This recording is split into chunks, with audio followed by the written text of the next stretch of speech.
And then I played at the 4-player count, and everything changed. Welcome to Cloudy with the Chance of Meeples, a channel of conversation and board games. Hey, my name is Brent here on Cloudy the Chance of Meeples. Today on the channel, we are going to be talking about turkeys. That's not true. It's just American Thanksgiving this week, so I figured I would bring out my turkey outfit. Don't you love it? Anyways, today we are looking at an expansion for a game that I love. Expansion for this one. As for Trobils, this one is Trouble Makers. Yes, it fits. More puns. You wanted them, now you got them.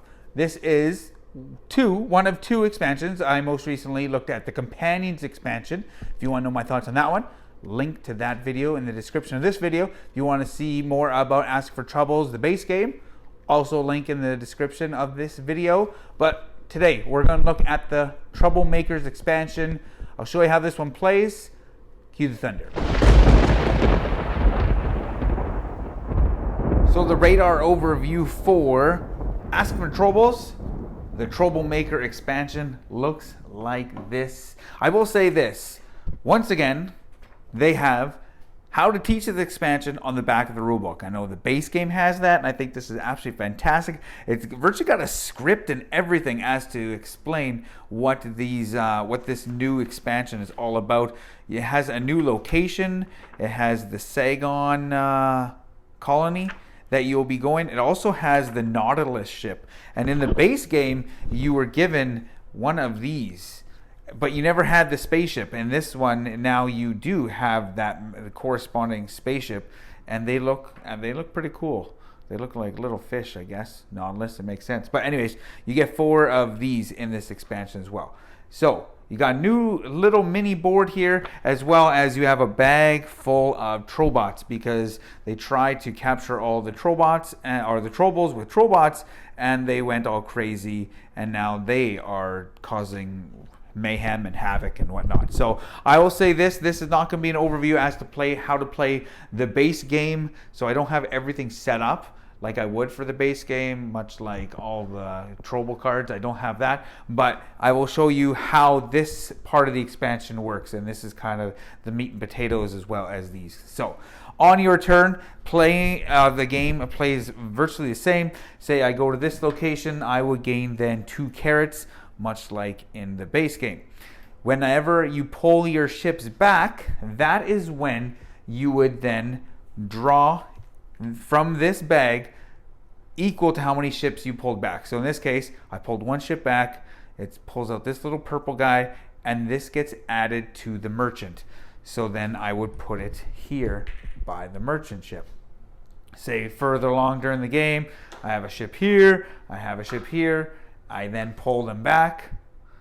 I would then put another 2 on the board, 1 to this place over here, and this one to there.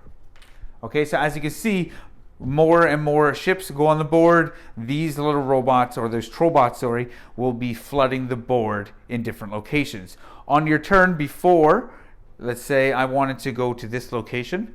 Before I go to this location, I can then pay 1 crystal to have the chance to capture a Trobot. So I could pay 1 crystal, and then for every Trobot I want to capture, I would have to pay 1 more crystal. So if I want to collect 2 of these, I pay 3 crystals. 4 of these, 5 crystals, so on and so forth. What do these do? Well, they are different colors. As you can see, you got a purple, you have green, you have 6 different types of Trobots. You got this little teal one, this red one, this light green one who's on the board. So you have multiple different types of Trobots, and you'll be doing set collection with these. I'll speak on that momentarily. But after you capture a Trobot, then you're able to take the top card from these decks, and each of these locations where the Trobots will be hiding will get you a card. And so this one, you can use this. You can immediately tuck this card under your ship at any location. It counts as a connection. So look at that. That's pretty sweet. It's an upgrade. So I can slide this now. Let's say I put it here.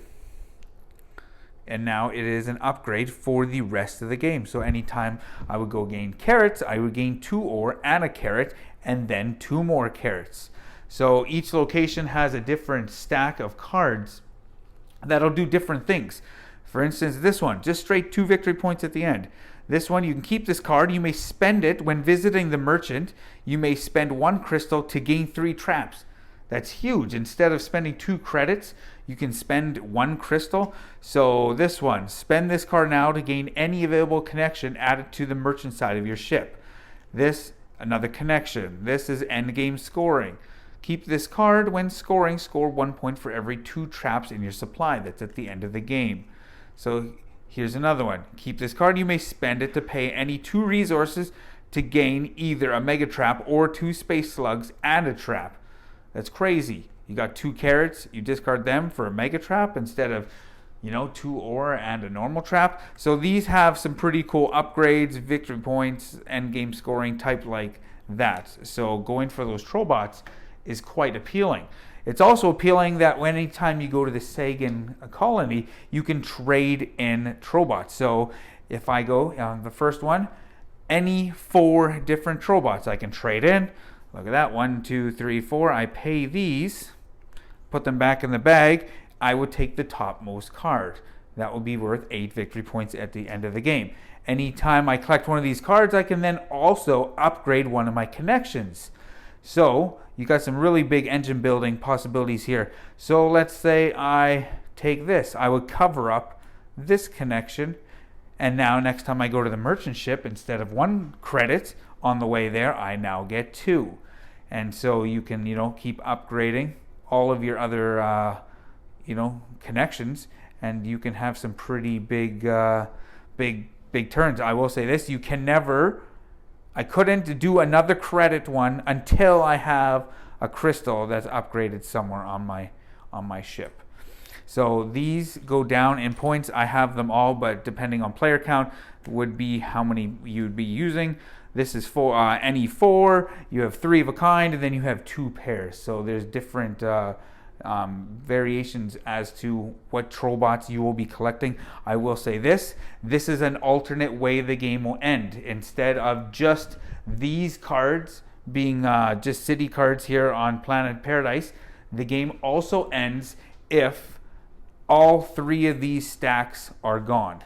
Game ends immediately. So this is another alternate way to win, or to end the game. And then you add up, normal points, any special victory points from these cards, plus all these, and then again, whoever has the most points would be the winner, and that is Ask for Trobils, Troublemakers. Let's check out the final forecast.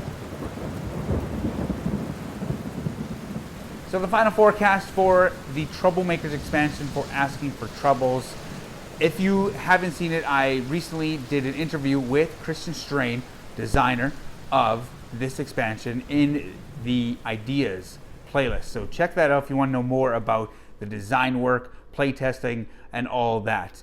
And this has been a long time coming because it's kind of been talked about since the original one came out a number of years ago, and it's finally here. And this is adding that new module in which you can go to the Sagan colony to trade in troublemaker robots to then get victory points and then upgrade some of your connections. I like that idea. You can have more engine building, and I have to say I like those cards that you're getting at the different spaces with the Trobots. The first time I ever played this, it was a 3-player count, it was underwhelming because the game slowed down. It slowed down so much because every time someone's pulling back their ships, you're stopping, taking out those Trobots, looking at where they go, stacking them up. And you're doing that all the time. And then I played the 2-player count, and it was the same. I think it was almost worse at the 2-player count because you're pulling your ships back so often. That was the one of the best things about the base game. It was so quick. Turns were just rapid fire because on your turn you're just putting out a ship or you're pulling all your ships back. And then my first 2 plays, 3 and 2-player, they were so slow, and I was like, I gotta be missing something. And I thought to myself, I can't imagine this at the higher player count, 4, 5, 6, even 7, because you're going to be pulling ships back all the time and stopping. And it's just going to turn into just this like absolute slow game. And then I played at the 4-player count, and everything changed. And that's because in a 4-player count, each player can get a maximum of 3 ships, so you can have 12 ships. At 5-player count, a maximum of 15 ships. There's only 14 spaces on the board. So at that 4 and 5-player count, virtually there's going to be bumping all the time. So you're actually not going to be pulling your ships back as often, which is going to maintain the speed of this game. So I will say this, to me, this doesn't work at the 2 and 3-player count. I can't imagine it at the 7-player count. Well, mind you, I don't have a big enough table to actually do that. 6-player count would also work well because then you have 12 ships. 5-player count would be a maximum of 15 ships, so that would probably even be the best player count with keeping the speed of the game. But I do like the little added engine building where you spend your crystals to capture Trobots. Then you get those cards, and some of them are really cool because they let you, have just straight victory points or an extra connection, or you can drop, your Trobots at the Smash Rock, for instance, as well as at the Star of Orange or something like that. I don't know exactly. But there's some really cool things. Let you kind of bump your own ship, gives you an extra turn, things like that. So I like those cards. And then obviously I like upgrading my connections and those victory points for trading in the set collection. So I like a whole bunch of the different elements in this. But I don't like playing it at the lower player count or at the higher one. I think the sweet spot, the perfect one, is either 4 or 5. I haven't played at the 5, but 4 just felt right. At the same time, I'm a little confused as to why the Trobil deck is the same size regardless of the player count. I know in the two game you take out those 5 or 6 cards, so it's a little smaller, but you can have the game extend a little bit longer because if people are balancing, doing this, going to the second colony, trading Trobots, also doing that Trobil deck, like it's a little bit weird in that sense how the Trobil deck didn't get smaller to try to balance it out. And obviously there was a reason for that in development, and I haven't played this like the designers have, but I'm just giving you my thoughts on it that, I would love to see that Trobil deck get smaller and smaller depending on, or maybe not smaller and smaller, but just to be a little bit different depending on player count. I love the 2 different ways that the game can end now, because sometimes when you're playing just the base game, you're just waiting for that final city to show up and you have that last one and someone takes it and you're like, oh, that's it. Oh, there's another Trobil card. So I like the multiple endings. But overall, I think I enjoyed this one actually more. Originally, when I first played it, I was like, I don't enjoy this one as much as the companions. I like the companions considerably more.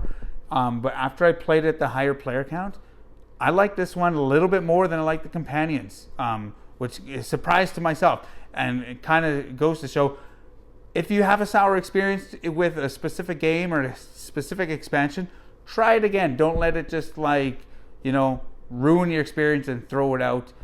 Try it again. I suggest that. So I'm going to give this one a 75% chance of Meeples because I enjoyed this expansion.